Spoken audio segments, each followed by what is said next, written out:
Hey guys, welcome to week 1 team training briefing. In this video, I'm going to give you a brief overview of what we'll be doing week 1 and what you can expect and some strategies that you can implement and things to look out for. If you've already signed up for team training, thank you so much. Please don't forget to take the time to read that Keys to Success document. The link for that is at the top of Monday, September 4th.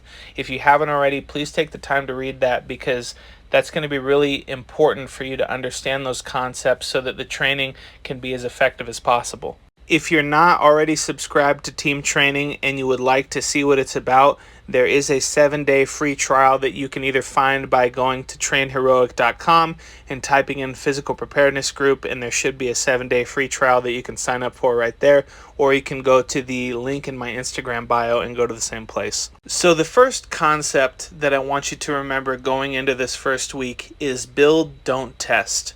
Whether it's a heavy deadlift, squat, or bench, whether it's one of the isolation exercises or a run, we're really not looking to push it to the limit, especially this first week in this first phase. There will be other times where we go close to failure or past failure. This is not one of those times. Because if you go too hot out of the gate and you're sprinting on the runs and you're pushing the lifts too heavy and you're doing everything really, really intensely, then the likelihood that you're going to run into some pain or even have an injury somewhere down the road is going to increase. And so keep in mind that motto of build, don't test. We're looking to build your strength, build your endurance. We're not testing you. We're not pushing you to the limit. So if you can be patient enough through these building phases to just do a little bit more than you did the week before and not go anywhere near failure, then when the testing time comes, you'll be able to reap the rewards of all that work and all that patience. And one of the biggest tools to help you do that is going to be the RIR scale, the repetitions in reserve scale. I'm not going to go into detail about that in this video. That's going to be in the Keys to Success document, so please go and look that up. The second thing is scaling the workouts to fit your needs. So generally speaking, I want you to follow the program as it's written as much as you possibly can.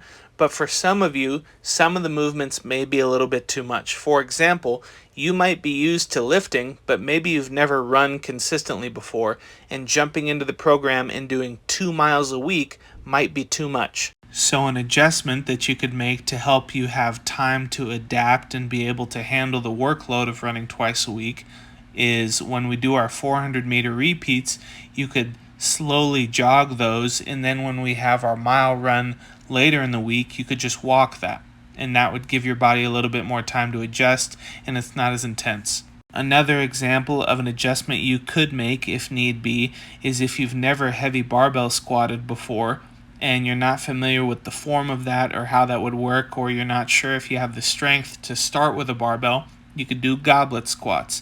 It's a little bit easier to get into a good position with that, and if you have any problems, you can just set the weight down and you can start lighter than 45 pounds. So there's a lot of adjustments that you can make. It's just important that you remember to try and adhere to the program as much as you can, because everything's organized the way it is for a reason. And the more you change, the more of a likelihood there's going to be that you're going to have something conflict with something else, and the training is going to become potentially less effective or even counterproductive to your goals. And so if you do feel like you need to change something, whether it's the exercise selection or the number of days in a week that you work out or the intensity of the runs or anything like that, please don't hesitate to talk to me either on trainheroic.com or on Instagram so that I can help you make those adjustments. And then once you do make those adjustments, stay consistent with them.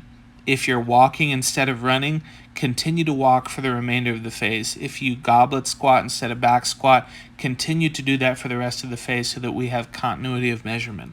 And if you're hopping around doing different stuff and changing things all the time, it's going to take away from the effectiveness of the training program. So that's it, guys. Those are the two main concepts I wanted to talk to you about this week. The remainder of the instructions you need will be on the program itself or in the Keys to Success document.